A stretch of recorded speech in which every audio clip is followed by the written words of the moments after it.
Le mois de Chaban. Chaban est un mois noble et qualifié comme étant le mois du prophète, paix et bénédiction sur lui, lequel y jeûnait et reliait le jeûne de ce mois à celui du mois de Ramadan, c'est-à-dire qu'il jeûnait 2 mois d'affilée. En effet, le noble prophète disait, « Chaban est mon mois, quiconque jeûne un jour de mon mois aura obligatoirement droit au paradis. » Le prophète intensifiait ses adorations que lors de ce mois-ci, en dehors du mois de Ramadan. Je suis le messager d'Allah auprès de vous. Sachez que le mois de Chaban est mon mois. Que Allah entoure de sa miséricorde quiconque participe avec moi au jeûne de mon mois.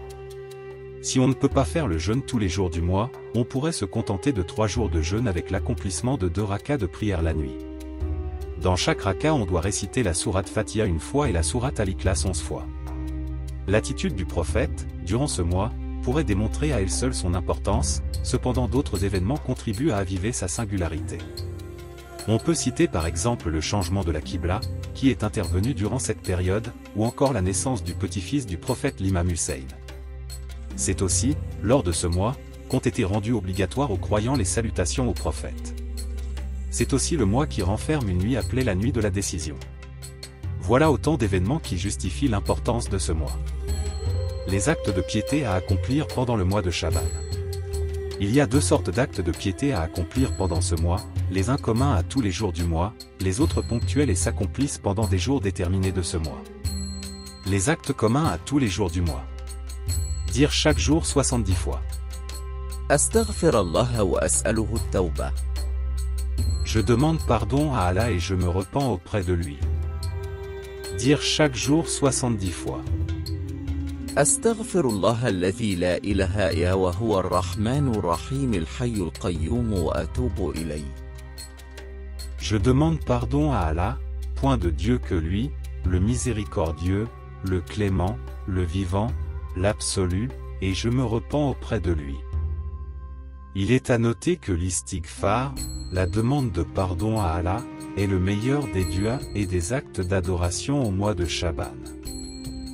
Et celui qui demande pardon à Allah 70 fois chaque jour de ce mois aura la récompense spirituelle de quelqu'un qui aurait récité 70 000 fois l'istighfar pendant tous les mois de l'année.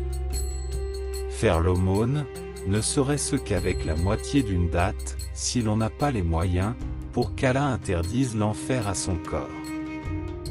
Allah, il n'y a de Dieu qu'Allah. Nous n'adorons que lui en étant sincères dans notre culte, et ce même si cela déplaît aux polythéistes. Accomplir 2 rakas de prière chaque jeudi de Chaban. Dans chaque raka, il faut réciter 1 fois la sourate Fatiha et 100 fois la sourate Ikhlas. Et au terme de la prière on doit réciter 100 fois. Allahumma salli ala Muhammad wa ali Muhammad. Ô Allah, prie sur Mohammed et sur sa famille, afin de pouvoir espérer qu'Allah subvienne à tous nos besoins dans ce bas monde et dans l'autre monde. De même, il est très recommandé d'accomplir le jeûne les jeudis de ce mois, faute de pouvoir le faire tous les jours. En effet, selon le hadith, le ciel est orné chaque jeudi du mois de Chaban et les anges disent alors à Allah, ô notre Seigneur, pardonne à celui qui jeûne aujourd'hui et exauce ses prières. Enfin, selon un autre hadith, il est fortement recommandé de faire le jeûne les lundis et les jeudis de ce mois béni, cela appellera la satisfaction des besoins. Multiplier la récitation de la prière sur le prophète, paix sur lui et sur sa famille. Les actes de piété ponctuels. La veille, la nuit, du 1e jour du mois. Accomplir 12 rakas de prière, réciter dans chaque raka 1 fois la sourate Fatiha et 11 fois la sourate Ikhlas. Le 1er jour du mois.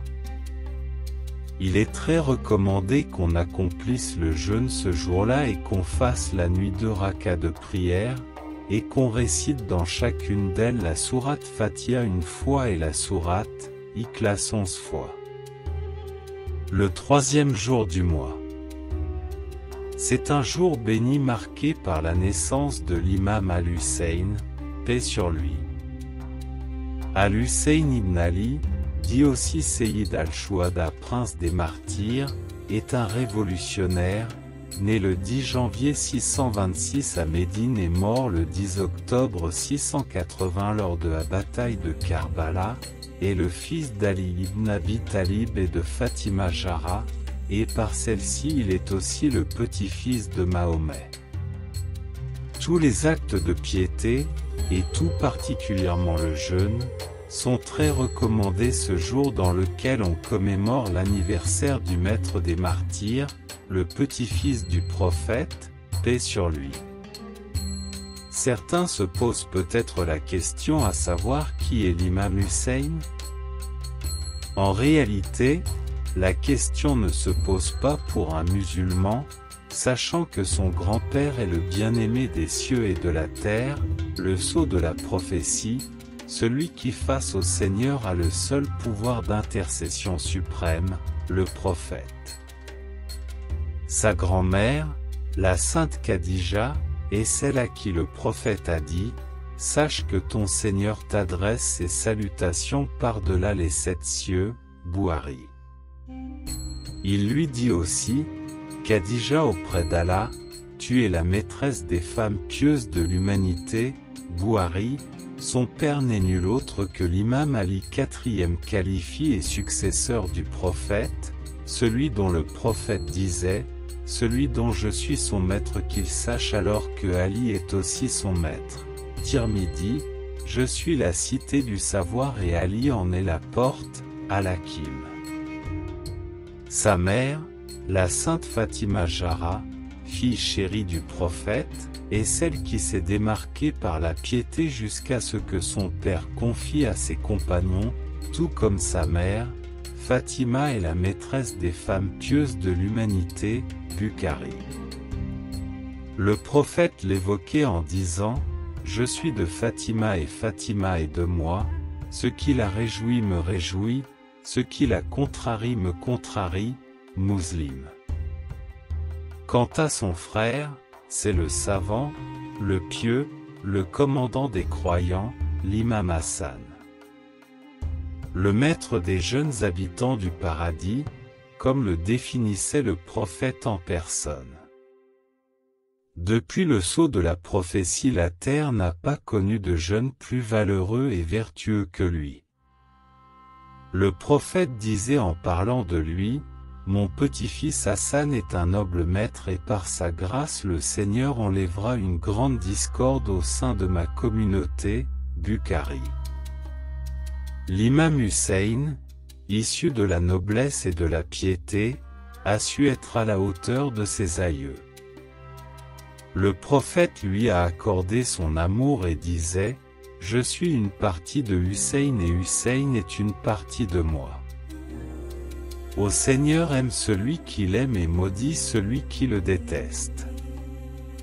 Hussein est le maître des jeunes habitants du paradis, Tarabani.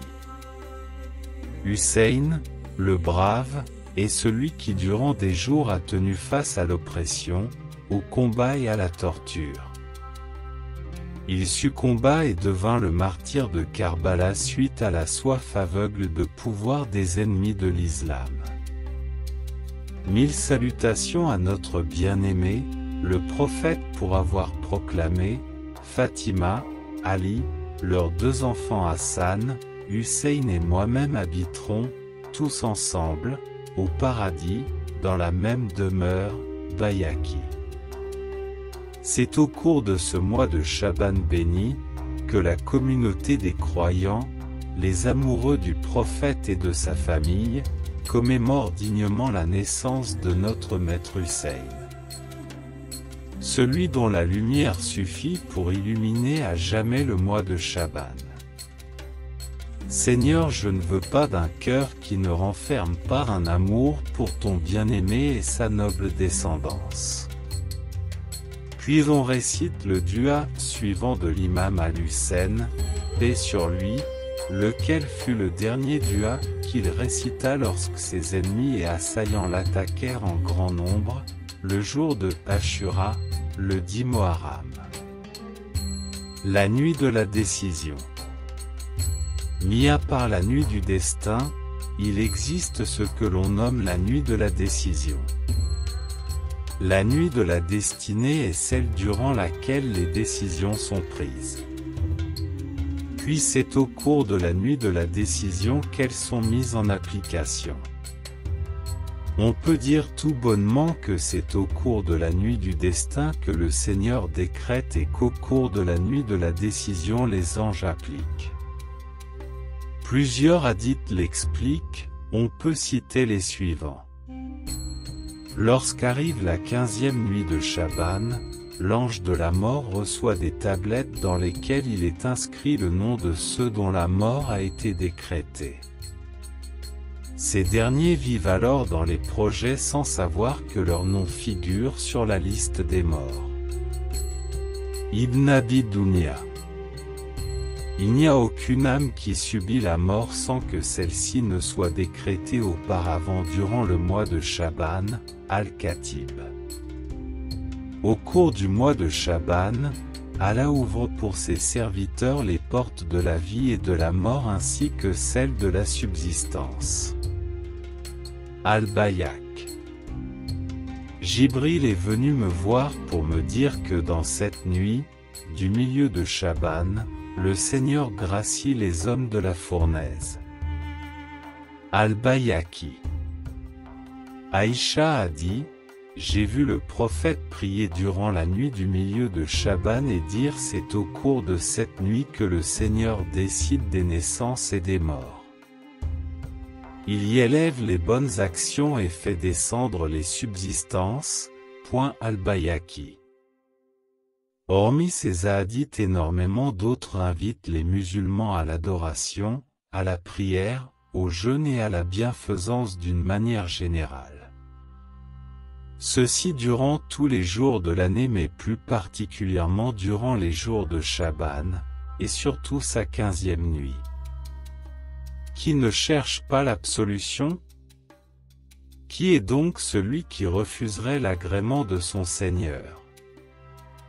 L'homme trouvera sa réussite que dans la dépendance à son Seigneur et gagnera le salut que dans l'indépendance aux créatures. À tous ceux que la quête de spiritualité anime, un précieux cadeau divin vous est accordé, vivez donc pleinement ces instants de miséricorde tel le mois de Chaban. Ô Seigneur, ta miséricorde et ta science enveloppent toutes choses, accorde donc l'absolution à ceux parmi tes serviteurs, qui ont choisi la voie du repentir et qui suivent ta droiture. Préserve-les du châtiment de la fournaise, sourate 40 v7.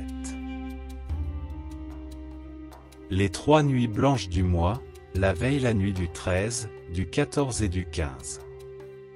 On appelle les nuits blanches les 3 nuits du 12 au 13, du 13 au 14 et du 14 au 15 du mois de Chaban, ainsi que celles du mois de Rajab et du mois de Ramadan. Elles sont dénommées ainsi, parce que la lune y devient très blanche. Ces nuits sont particulièrement bénies et les actes de piété y sont très recommandés.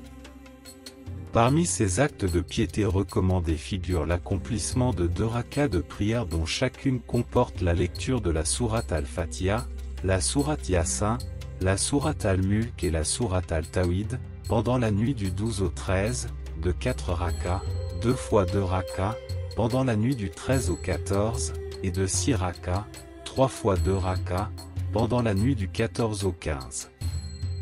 Selon l'imam Jafar al-Sadiq, quiconque accomplit ainsi ses prières obtiendra le Tawab, la récompense spirituelle, des 3 mois bénis, Rajab, Chaban et Ramadan, et Allah lui pardonnera tous les péchés, à l'exception de celui de polythéisme. La nuit de la mi-Chaban, la nuit de la veille du 15 Chaban. C'est une nuit très honorée, car, selon l'imam Ja'far al-Sadiq, l'imam al-Baqi, parlant de la précédence de cette nuit, dit, elle est la meilleure des nuits après la nuit du destin, car Allah y accorde à ses serviteurs ses faveurs et leur pardonne par sa grâce. Efforcez-vous donc de vous approcher d'Allah pendant cette nuit, lequel a promis de ne refuser aucune demande d'un solliciteur, à moins que sa demande ne comporte un péché. C'est la nuit qu'Allah a accordée à nous les Ahlul-Bayt, au même titre qu'il a accordé la nuit du destin à notre prophète, que la paix soit sur lui. Appliquez-vous donc à prier Allah et à faire ses louanges pendant cette nuit bénie.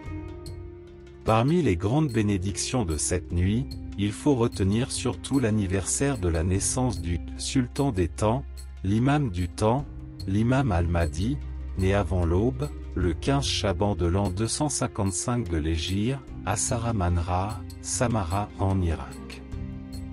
Ce saint anniversaire ne fait que rajouter aux nombreuses vertus de cette nuit, soulignées par le noble prophète et les saints imams des Ahlul-Bayt. Selon différents hadiths, beaucoup d'actes d'adoration sont très recommandés pendant cette nuit. En voici quelques-uns. 1. Accomplir un ghusl, bain rituel, de préférence au coucher du soleil. Cet acte appelle l'allègement des péchés inscrits dans le passif de la personne concernée. 2. Veiller cette nuit en priant, en récitant des doas, en accomplissant les différents actes d'adoration recommandés pour cette nuit et implorant Allah qu'il nous accorde l'absolution de nos péchés, comme le faisait l'imam Zayn al-Abidin, le 4e imam d'Ahlul-Bayt. En effet, selon le hadith, quiconque veille cette nuit de la sorte, son cœur ne mourra pas le jour où les cœurs meurent. 3. Accomplir la ziyara, visite pieuse, de l'imam al-Hussein, paix sur lui, laquelle constitue le meilleur des actes d'adoration attachés à cette nuit, et commande l'effacement des péchés. En outre, selon le hadith, quiconque désirerait avoir sa main serrée par 124 000 prophètes, qu'il accomplisse cette ziyara, laquelle peut se faire comme suit. On commence par regarder à droite et à gauche, puis on lève la tête vers le ciel en disant Assalamu alayka ya Aba Abdillah, assalamu alayka wa rahmatullahi wa barakatuh. Que la paix soit sur toi, ô Aba Abdullah, Imam Hussein. Que la paix soit sur toi, ainsi que la miséricorde et les bénédictions d'Allah. Il est dit aussi que celui qui fait cette ziyara, Allah inscrit à son actif la récompense d'un pèlerinage de la Mecque, pèlerinage majeur, et d'une Omra, pèlerinage mineur. 5. Il est recommandé de réciter le doa suivant qui équivaut à une ziyara, visite pieuse, de l'imam et de prier pour qu'Allah hâte sa venue. Que la paix soit sur toi, ô Aba Abdullah, Imam Hussein. Que la paix soit sur toi, ainsi que la miséricorde et les bénédictions d'Allah. Il est dit aussi que celui qui fait cette ziyara, Allah inscrit à son actif la récompense d'un pèlerinage de la Mecque, pèlerinage majeur, et d'une Omra, pèlerinage mineur. Il est recommandé de réciter le doa suivant qui équivaut à une ziyara, visite pieuse, de l'imam et de prier pour qu'Allah hâte sa venue. Les 3 nuits blanches du mois, la veille la nuit du 13, du 14 et du 15. On appelle les nuits blanches les 3 nuits du 12 au 13, du 13 au 14 et du 14 au 15 du mois de Chaban, ainsi que celles du mois de Rajab et du mois de Ramadan. Elles sont dénommées ainsi, parce que la lune y devient très blanche. Ces nuits sont particulièrement bénies et les actes de piété y sont très recommandés. Parmi ces actes de piété recommandés figure l'accomplissement de 2 rakas de prière dont chacune comporte la lecture de la sourate Al-An, la sourate Yasin, la sourate Al-Mulk et la sourate Al-Tawhid, pendant la nuit du 12 au 13, de 4 rakas, 2 fois 2 rakas, pendant la nuit du 13 au 14, et de 6 rakas, 3 fois 2 rakas, pendant la nuit du 14 au 15. Selon l'imam Jafar al-Sadiq, quiconque accomplit ainsi ses prières obtiendra le Tawab, la récompense spirituelle, des 3 mois bénis, Rajab, Chaban et Ramadan, et Allah lui pardonnera tous les péchés, à l'exception de celui de polythéisme. La nuit de la mi-Chaban, la nuit de la veille du 15 Chaban.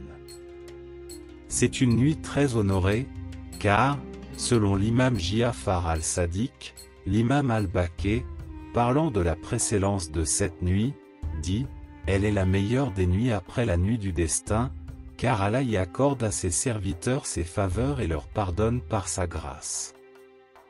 Efforcez-vous donc de vous approcher d'Allah pendant cette nuit, lequel a promis de ne refuser aucune demande d'un solliciteur, à moins que sa demande ne comporte un péché.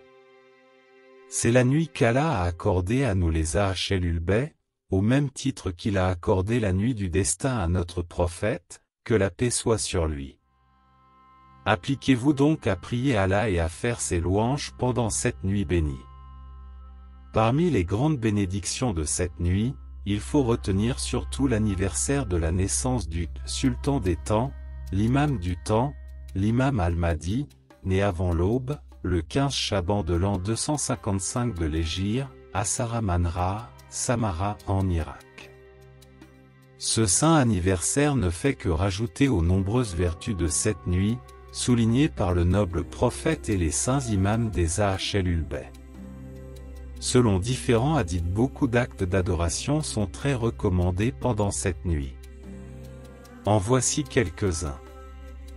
1. Accomplir un ghusl, bain rituel, de préférence au coucher du soleil.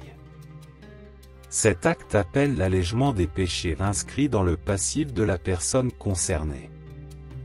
2. Veiller cette nuit en priant, en récitant des doas, en accomplissant les différents actes d'adoration recommandés pour cette nuit et implorant Allah qu'il nous accorde l'absolution de nos péchés, comme le faisait l'imam Zayn al-Abidin, le 4e imam d'Ahlul-Bayt.